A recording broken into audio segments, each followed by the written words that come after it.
It's very important to know what actually happened. Our kids today don't know anything about hard times, really, because today our kids they're omnipresent. Everything is now, and they don't work for things like and earn things like you don't put blood and sweat into things like we used to, and things don't have the value to them as they used to do to us. Yeah. So, the history here would let them know that, hey, somebody had did some sacrificing here, and we are where we are because of some of these people had to go through these struggles and indignations, and embarrassments and all this stuff, heartaches, for you to enjoy what you are enjoying, and you don't appreciate it. Okay? So, and this comes from some of their relatives, from their descendants, and so I think it's very, very good, very helpful. What do you think your legacy is? Well, I think it will be that I have I like to help people. I'm a good listener, and I try to solve problems, help people solve their problems. And that's why so many people come to me for advice and about all different things. But those in the education field come to me, and those in the political field come to me for my views and my thoughts and this sort of thing. So I think it would be that I love to help people. I want to be a doctor. It's ironic. I wanted to be a doctor. I've spent a career in the military. My brother, he's a nurse. He's a nurse. Well, and my younger sister, she's a nurse. And I'm the farthest thing from her. Matter of fact. Yes, life took you down another path. I took another path. Are there any other historical facts you'd like to leave with us for this archive about your family or your experiences? Well, I really didn't have. This is going to be edited, I'm sure. Yeah, to really think about this much, beforehand. What would I say?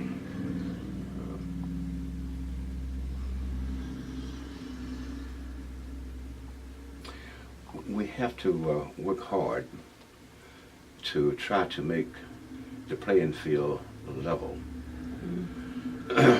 And how we do that, I guess, is the challenge. But we are so still disadvantaged in that usually now we have to be, the blacks have to be twice as good to be equal, and then sometimes you're not equal. Still. Yeah, still. So you got to realize that, and you got to work towards making the playing field as level as we can. Make a contribution to that. Did you feel like in the military you had to be twice as good as the other officers? No question about it. Or you'd be signaled out? Or? No question about it. Yeah. See, and first of all, of course, in the military, those who go to the academy, to the military academies, and regular Army or Air Force have an advantage, because they are looked at as careers. I was a reservist. I came in as a reservist. I planned to spend 2 years and get out and work. Try to go to med school. That's what I wanted to do. Yeah. But it didn't. So what made you change? Did you want to stay in the Army, or? Well, what happened is that when I got involuntary extended because of the Berlin crisis. And after the Berlin crisis was over, Then you had to spend 3 years on active duty to have to be eligible for the GI Bill. So I wanted a GI Bill, ready to go to school. Well, as soon as I extended for that, became voluntary indefinite. Then they sent me to a career to the Greenland. Oh my gosh. And so they sent me to the Greenland for a year, and after that, they sent me directly to the advanced schools, to the career course. And I was the first lieutenant at that time, and when I was promotable. But when I was in the career course, the advanced course, I got promoted to captain. But then, things sort of changed a little bit. I said, well, captain here, and in 4 years, and well, I could look down the road here and be able to see something. But during the interlude, things didn't quite work out. Mm-hmm. But I'm still a reservist, and I didn't become integrated until I was a senior major before I became integrated, the regular Army. Okay. So that's kind of held me back. Okay. Yeah. Okay. Well, Mr. Harper, I am so glad that you took the time to come and talk to us today, because your testimony is just fascinating. I have just sat here in my chair with my mouth open with all the things that you've had to go through. And on behalf of Congressman Gerald Connolly and the Library of Congress and George Mason University Folklore Program, we want to thank you for taking the time, because we know you're busy. As a matter of fact, you were honored this Sunday. Can you tell us a little bit about the honor that you were given on Sunday? Yes, I was honored by the Virginia Leadership Institute, which was a state organization, but not as national, whose mission was to identify, recruit, and train and support blacks to become to seek elective office and appointed offices.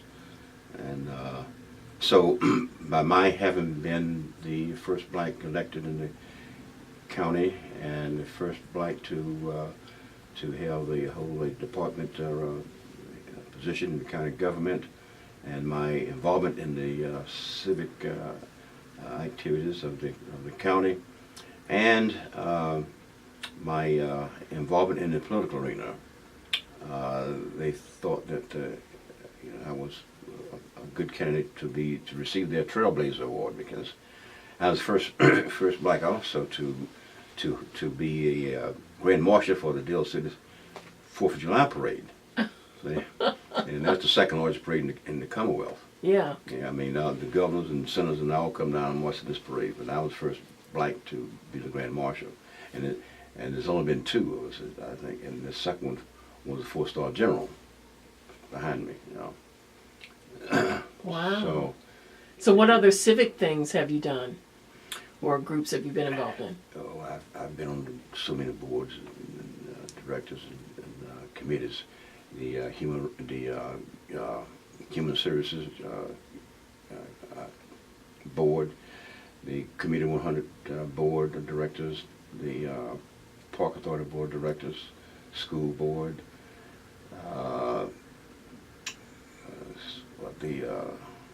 so many boards. I've been on the service organizations, all the VFW, American Legion, Disabled American Veterans, and board of directors for the Howard University Bison Express, and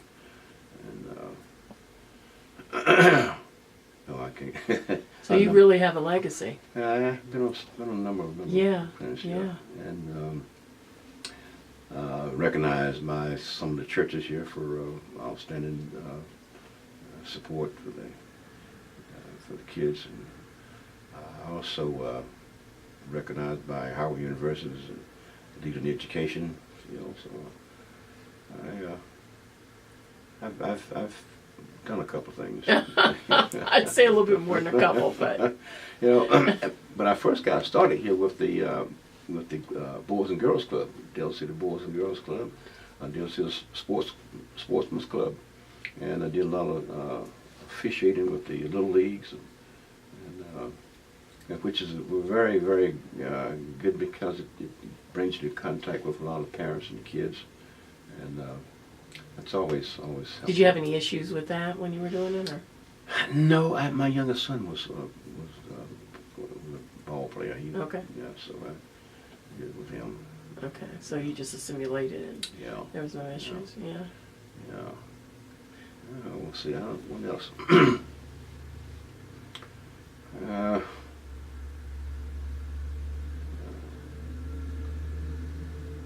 my mind going a little blank here now. That's okay. That's all right.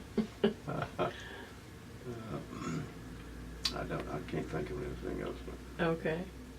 Well, again, we want to thank you for taking the time because it's just been fascinating. You've gone through a lot and you've given back a lot. And so, on behalf of Congressman Connolly, we want to thank you for being part of this wonderful project. it's my pleasure, and I'm grateful and thankful and honored to be a part of this commemoration. Good, good. Part of it. You've had some fascinating experiences. Oh my goodness. I can't imagine having a sawed-off shotgun in my chest. You know, in the political thing, I ran 3 races. First was clerk court, and then the school board, and then the delegate, the legislative, 52nd legislative district delegate.